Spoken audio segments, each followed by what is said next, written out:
Hello and welcome back to the another episode of Daily Quiz for IAS Prelims 2025. It is 26th August today, and in this session we are going to discuss few important questions with respect to these articles which are on this slide. If you are the first time here, if you are the first time visitor of this channel, then let me introduce this initiative to you guys. Every day on this YouTube channel, in this video, we discuss three types of questions which are relevant for your preparation. First we discuss the current affairs and derive the questions from the current affairs so that it will give you the idea how you can use the information from the current affairs in with respect to the preparation for your prelims. We derive the questions from the topics of the current affairs. We discuss the most important topics which are in the newspaper. We discuss the most relevant topics for you and take the questions from them. And the second type of questions which we discuss here are from the static portion. We had started this we had started to discuss the static syllabus also. Here we are discussing the Indian polity, and here today we are going to discuss the Charter Act of 1833. We will discuss it and derive the prelims based question from this article so that it will help you understand this topic more briefly. It will give you the best idea about the topic.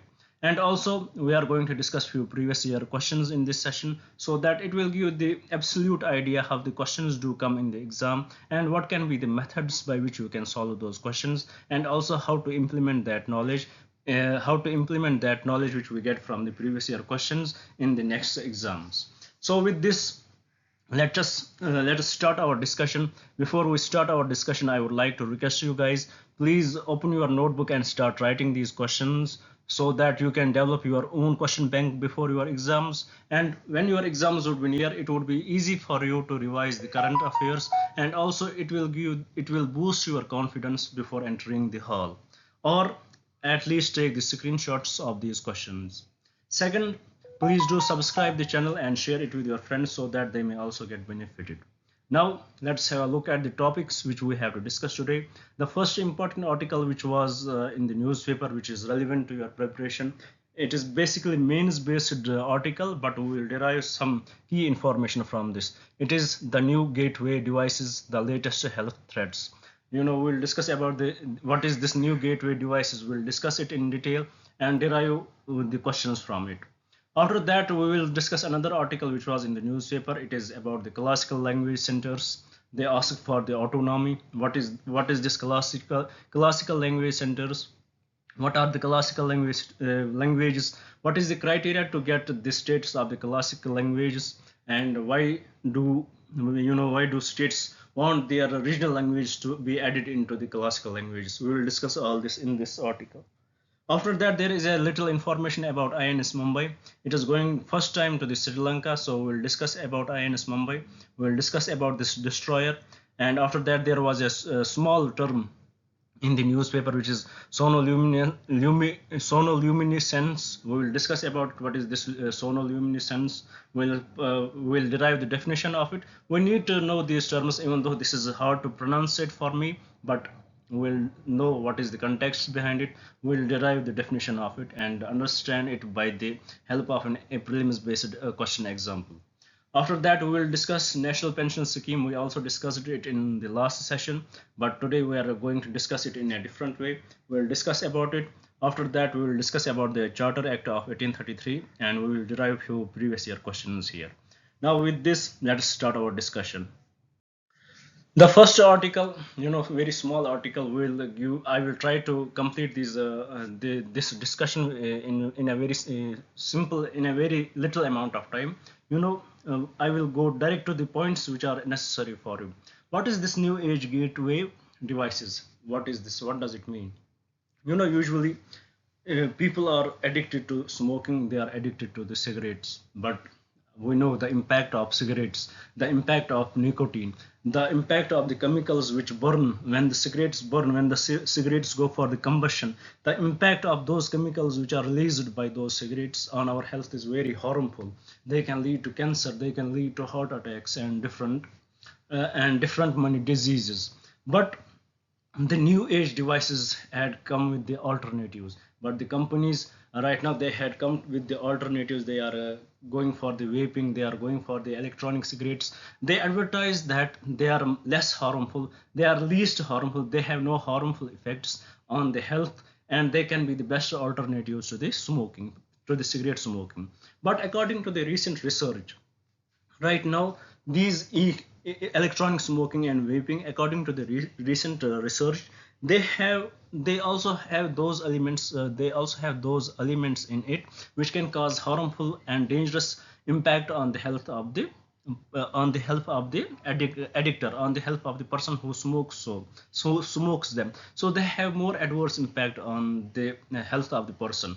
And also, and the addiction of these vaping and electronic smoking or hookah bars, people go to those places, they have more worse impact, they are more worse they have more worse addiction, people get more addicted to that, and they have different social stigmas related to it. You know, when about if we go back to the cigarettes were usually consumed by the adults who were more, who were at least of the age of more than 18, or at least those who were adults, they were they were the users of cigarettes, they used to smoke. But about the alternatives to that, even the school students are fond of smoking these vapes, or smoking these electronic cigarettes. It has become the social stigma, it has been taken as the competition. People want to survive in the society, so they think that it is very cool to smoke vapes and those electronic cigarettes. Even the small kids in the schools are addicted to it. This basically in India, it is not the problem which is prevailing in India right now, because it was, these alternatives were already banned in India since 2019. But we are understanding this concept with respect to the condition in the USA. It has become the social stigma there. Even the school students are getting addicted to it, and the worst thing about it is they are advertising it as it is very health conscious. But unfortunately, it has been found that many of these such devices have worse impact than those of the cigarettes. Cigarettes have the nicotine which is created by it.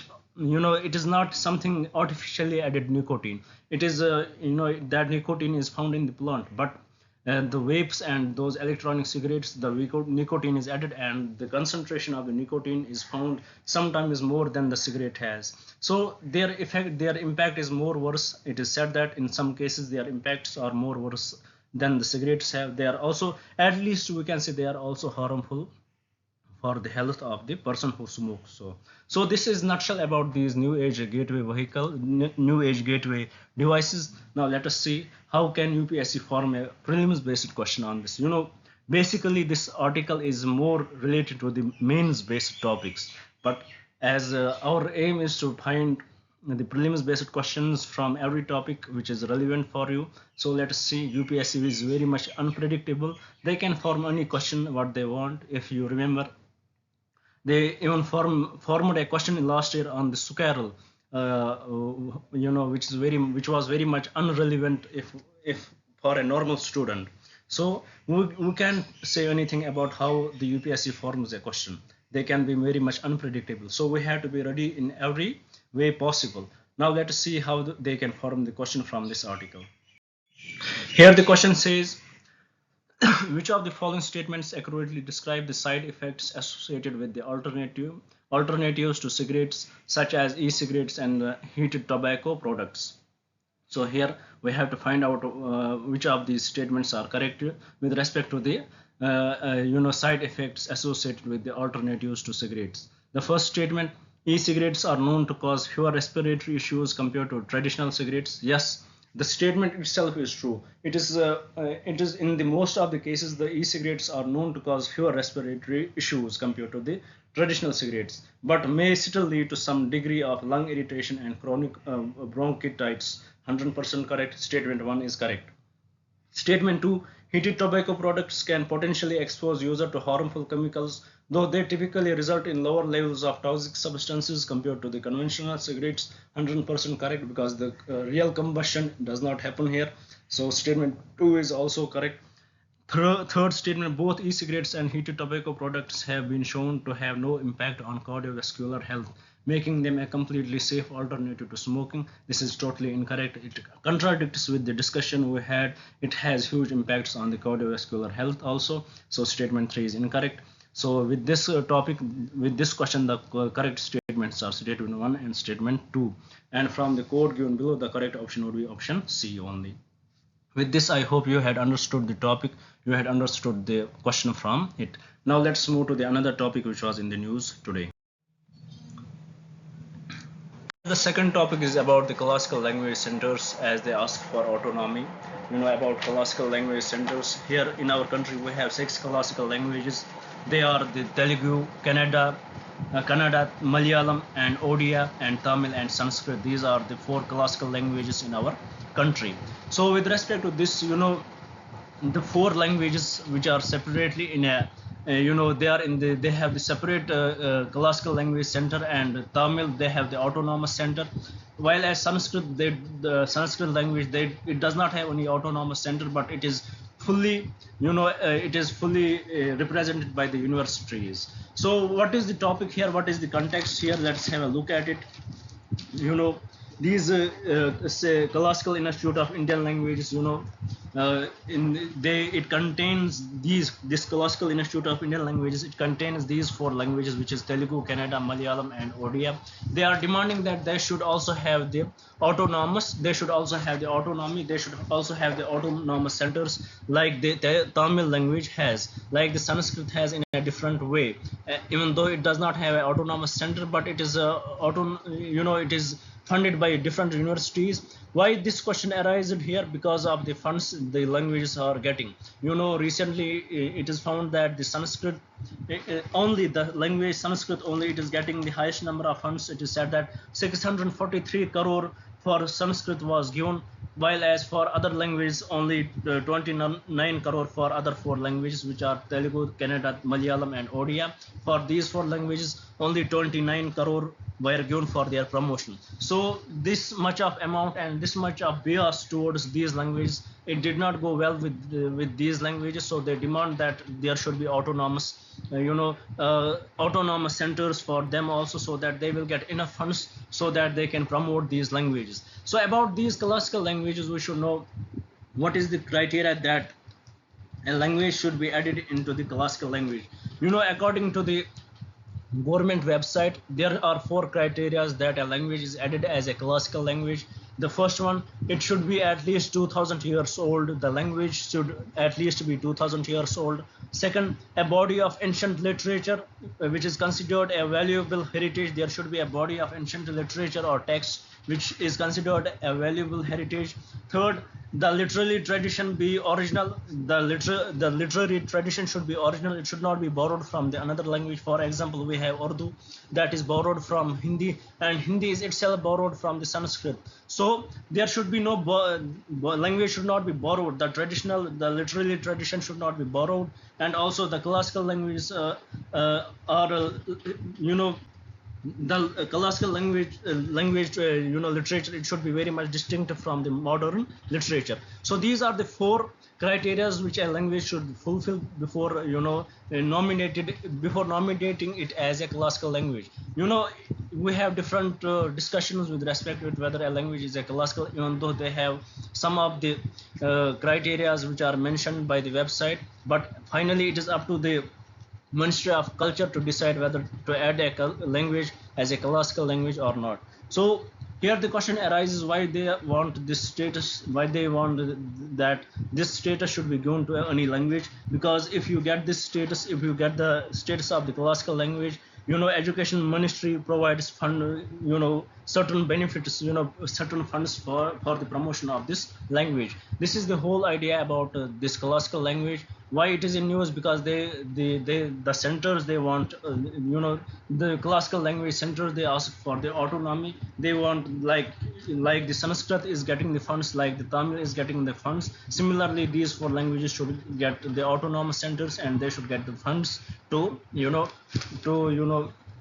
separate or to मतलब कि इसको मशहूर करने के लिए, इन languages को मशहूर करने के लिए उनको ये फंड्स चाहिए. So this is the core idea about it. Let's see what the question, how the UPSC can form a question from this article. Here the question says, which of the following statements are correct regarding the classical language centers in India? The first statement, the classical language center in India for Sanskrit is located at the Central Institute of Indian Language, Mysore. There is no classical language center for Sanskrit, so it is totally incorrect. Statement 2, the Central Institute of Classical Tamil is responsible for the preservation and promotion of the Tamil language and is situated in Chennai, 100% correct. Third, the Eknath Institute of Classical Kannada is a major institute for promoting Kannada literature and is located in Bangalore, 100% correct. So for this question, the correct statements are statement 2 and 3, and from the code given below, the correct code would be option D. So with this, I hope you had understood what the classical languages are. Why do they want their language to be added as a classical language, and we had understood this question with respect to this topic. Now let's move towards the another topic which was in the news. In this article, there was a small update. It said that INS Mumbai is going to Sri Lanka for the first time. So about INS Mumbai, we should know a few important points. UPSC asks such questions like INS Mumbai belongs to where, INS Delhi, INS different, such questions are asked in the exams. So let's understand what this INS Mumbai is. It belongs to the Delhi class of destroyer. It has went for the Sri Lanka for 3 days visit. Delhi class guided missile destroyer in active service with the Indian Navy. About this, it was launched on 20th March 1995, and it provides an anti-craft warfare screening. So this is little information about INS Mumbai. We should know that it belongs to the Delhi class of destroyer. About Delhi class, it contains INS Delhi, INS Mysore, and INS Mumbai. There are mobile airports on the water aircraft carrier. It also contains the destroyers and other elements related to it. Now let's see, this is the small update. Now let's see how UPSC can form a question on this topic. Let's have a look at it. Here the question says, which of the following statements are correct about INS Mumbai? The first statement, INS Mumbai is a guided missile destroyer commissioned into the Indian Navy, 100% correct. Second, INS Mumbai is the first ship of its class to be built in India and was commissioned in the 1980s, totally incorrect. The INS Mumbai was commissioned in 1995, not the 1980s, and it is the second ship of its class, not the first ship. The first ship of this class is INS Delhi. And the third, so second statement is incorrect. Third statement, the ship is named after the city of Mumbai and has participated in various humanitarian missions and international exercises, 100% correct. So for this question, the correct statements are statement 1 and statement 3. I hope with this you had understood the news itself, and you can connect how the question can be formed from this article which was in the newspaper today. Now let's move towards the article. It is a very small topic which was in this newspaper today. It talks about this sonoluminescence. Let's understand what it is. It is the, in a nutshell, we can say that it is the emission of light from the imploding bubbles in a liquid when excited by sound. So these are the small bubbles in the liquid. When they are excited by the light, they emit the when they are excited by the sound, they emit the light. So now let us see how the UPSC can form a question on this topic itself. The question says, sonoluminescence is a phenomenon observed in physical science. Which of the following statements correctly describe this phenomenon? First statement, sonoluminescence involves the emission of short bursts of light from a small gas bubble trapped in a liquid when exposed to intense sound waves, 100% correct. This is the exact definition of this term. Second, it is a process where light is emitted by a substance when it is subjected to high pressure conditions in a vacuum, totally incorrect, not in vacuum. Third, the phenomenon is commonly used in medical imaging techniques to enhance the resolution of ultrasound images. Yet we had not derived any such application of it, so this is also incorrect. So for this question, the correct statement would be statement 1 only, and from the code given below, the correct option would be option A. Now another article, it is about the national pension scheme. Yesterday we also discussed about the national pension scheme. It came into the effect from 2004 when the older pension scheme was removed. About national pension scheme, in this both the both the employee has to the employee he has to contribute to this national pension scheme for the pension after his retirement. You know, in this national pension scheme there are two types. One is for private people, you know, only they in with respect to the private people, only the employee will contribute, not the government. With respect to the government employees, both the employee and the government will contribute. About the employee, it is his wish how much he wants to contribute, and about the for government they will contribute 14% of his salary. So this is the important information about the national pension scheme. About the private person, the government won't contribute. About the government employee, government will contribute, that is 14% of his salary. So with this topic in news, let's have, you know, we had discussed this already in the previous class. Now let us see how UPSC can form a question from this article. Here the question says, which of the following statements about the national pension scheme system for government employees are correct? Statement 1, the national pension system was introduced to replace the existing defined benefit pension scheme for new recruits in government services. 100% correct. Statement 2, under NPS both the government and employee contributes a fixed percentage of the employee's salary to the pension fund. 100% correct. Option C, the NPS provides a guaranteed pension amount to retirees based on their final salary and years of service. No, there is no guaranteed pension given to the employee. So this statement is incorrect. So for this question, the correct statements are statement 1 and statement 2 only. Now with this, let's move towards the static portion. You know, we by this national pension system we discussed our current affairs topic based questions. Now let's have a look at the static topic. Here today we have to discuss the Charter Act of 1833. You know, till now we had discussed many acts related to the British rule in India. Why we are discussing it? We are seeing how gradually, you know, British in how gradually the politics changed in India, how it was highly centralized during the Mughal era, how it was highly centralized during the initial phase of the British in India, and how it was it changed by different laws, how the direction of decentralization changed into the centralization. You know, it was highly decentralized during the Mughal era, it was highly decentralized during the initial phase of the East India Company, and how by different regulations this decentralization changed into the centralization. So about this Charter Act of 1833, it was the final step towards the centralization. In this act, it made Governor General of Bengal as the Governor General of India. So it gave the status of Governor General of India to the Governor General of Bengal,